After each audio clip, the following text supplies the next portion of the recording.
There are a few ways to legally become a U.S. citizen, but the absolute easiest way is to be born here. That is literally all you need to do. Your parents don't have to be American, you don't have to be raised in America, you don't even have to stay in the United States. You just have to be born on U.S. soil. And as a result of this, the current ease of global travel and the rise of new economies in places like South Korea, Turkey, Taiwan, and China, to name a few, a booming birth tourism industry now exists. Pregnant women are coming to the U.S. for the exclusive purpose of giving birth and obtaining U.S. citizenship for their child. And as I said, this is totally legal.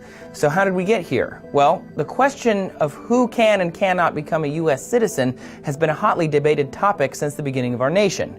We're going to try and stay out of that argument while giving you some history on the issue. The U.S. started with a very strict citizenship policy that only enabled land-owning white men to become citizens. This policy has since changed drastically, with restrictions on citizenship widening and tightening based on the cultural climate at the time. For example, in 1790, they widened the citizenship base by dropping the landowning requirement and allowing white males to become citizens after living in the country for only 2 years. This was in response to a large increase in non-landowning white males. Then, through legislation in 1795 and 98, they tightened citizenship laws by requiring that people live in the United States for at least 14 years in order to gain citizenship. This was in response to a sudden influx of European immigrants from Germany, Ireland, and Scotland. The law allowing citizenship by birth didn't exist prior to the passing of the 14th Amendment in 1868. It was passed as a way to guarantee citizenship to African Americans and their children. This was done in the wake of the Civil War and the abolition of slavery.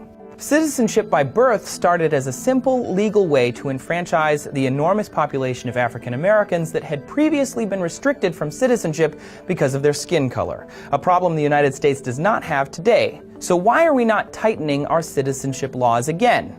We aren't doing so because the United States has an enormous and permanent illegal immigrant population, and addressing the problem of birth tourism also means addressing immigration reform.